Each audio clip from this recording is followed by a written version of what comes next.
Hello दोस्तों, मैं प्रदीप आपका स्वागत करता हूं अपने चैनल एक्सीलेंस इन एक्सेल पर। दोस्तों, आज हम बात करेंगे काउंट इफ्स फॉर्मूले के बारे में। तो दोस्तों, ये दो फॉर्मूले होते हैं, एक होता है काउंट इफ और एक होता है काउंट इफ्स।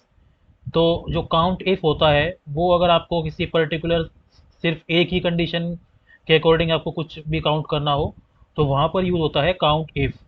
और आपके पास अगर मल्टीपल कंडीशंस हैं तो वहाँ पर आप यूज़ करेंगे काउंट इफ्स। तो दोस्तों, चलिए शुरू करते हैं।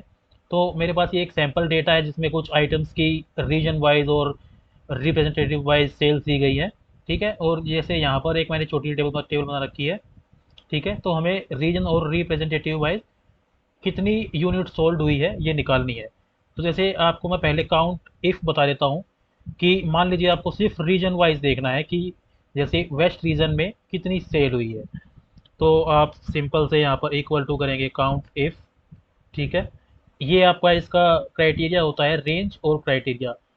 रेंज मतलब आपका जो क्वेश्चन है वो कहाँ पर है, मतलब जो चीज़ आपको काउंट करनी है वो किस रेंज में है।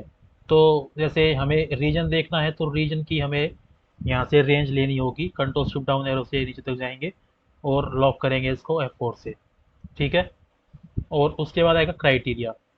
तो क्राइटेरिया हम ये सेल दे देंगे और इसे क्लोज करेंगे और एंटर। ठीक है, तो वेस्ट में यूनिट सोल्ड 3 टाइम्स है।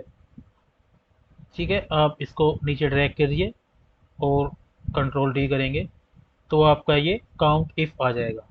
ठीक है दोस्तों, तो ये हो गया आपका काउंट इफ फॉर्मूला। उसके बाद हम यहाँ पर देखेंगे काउंट इफ्स। अगर आपके पास मल्टीपल कंडीशंस हो तो कैसे यूज़ करते हैं। तो जैसे कि हमें पता करना है कि वेस्ट रीजन में विनोद ने कितनी यूनिट सोल्ड की है। ठीक है, जैसे यहाँ पर एक टोटल सम दिया गया है लेकिन कितनी बार ये रिपीट हो रहा है ये निकालेगा, क्योंकि हमें यहाँ पर काउंट इफ्स देख रहे हैं, सम इफ्स नहीं देख रहे हैं। ठीक है, तो यूज़ करेंगे हम फॉर्मूला काउंट इफ्स। ठीक है, ये क्राइटेरिया रन रेंज वन पहले पूछ रहा है, मतलब जो हमारे जो पहला क्राइटेरिया जिस रेंज में है वो, तो वही जो हमारा रीजन है इसको लेंगे नीचे तक, नीचे ड्रैग करना है तो इसको लॉक करेंगे। ठीक है, क्राइटेरिया क्या है हमारा पहला, ये हो गया। उसके बाद दूसरी रेंज हमारी रिप्रेजेंटेटिव वगैरह कहाँ पर है हमारे, तो ये हो गए कॉलम सी में, इसको लॉक करेंगे। और उसके बाद जो हमारा क्राइटेरिया टू है इसको हम सिलेक्ट करेंगे और क्लोज कर देंगे और एंटर प्रेस करेंगे। ठीक है, और नीचे करके कंट्रोल डी, तो आप देखेंगे कि वेस्ट में जो विनोद है वो सिर्फ एक ही बार रिपीट हुआ है। ठीक है, जैसे अगर मैं फ़िल्टर यहाँ पर करते हैं हम और मैं वेस्ट लेता हूँ, ओके करता हूँ, तो आप देखेंगे विनोद सिर्फ एक ही बार है। ठीक है, तो ये सिर्फ काउंट दे रहा है आपको। तो इस तरह से काउंट इफ फॉर्मूले का एक बेसिक यूज़ होता है कि अगर आपके पास मल्टीपल कंडीशंस हो और आपको कुछ भी काउंट करना हो तो आप कैसे यूज़ करते हैं उसे। ठीक है, इसके अलावा ऑफिसेज में आपके रेगुलर जॉब में आप देखेंगे जैसे कि अटेंडेंस वगैरह बनाते हैं तो वहाँ पर काफ़ी यूज़ होता है काउंट इफ वगैरह का। जैसे कि कितने बच्चे प्रेजेंट है, कब हॉलीडे है या कब एब्सेंट है, वो काउंट होता है। इसके अलावा मल्टीपल बिजनेस में मल्टीपल तरीके से इसका यूज़ होता है।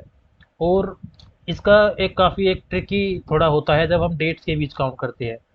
जैसे कि मैं यहाँ पर दो डेट डालता हूँ, जैसे कि मैं डालता हूँ फर्स्ट फर्स्ट 2019। ठीक है, और सेकंड में डालता हूँ जैसे कि 1 अप्रैल 2019। ठीक है, तो इन दो डेट्स के बीच अगर हमें पता करना हो कि कितनी बार वैल्यू रिपीट हुई है, कितनी बार काउंट है इनका, तो डेट्स के बीच जो है वो हमें थोड़ा सा इसको अलग से यूज़ करते हैं। तो बताता हूँ आपको, हम करेंगे काउंट इफ। ठीक है, क्राइटेरिया रेंज वन, तो रेंज वन में भी हमारी डेट ही रहेगी। ठीक है, इसको हम नीचे तक ले जाएंगे और लॉक करेंगे क्राइटेरिया वन।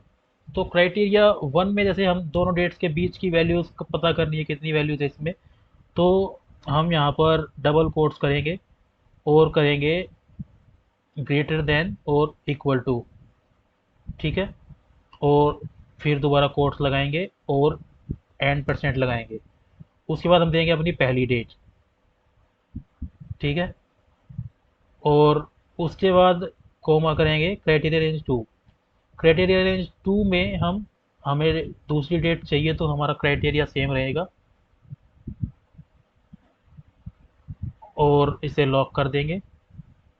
और क्राइटेरिया टू में हम डबल कोट्स के में देंगे हम लेस देन, इक्वल टू और एंड परसेंट और दूसरी डेट, ठीक है।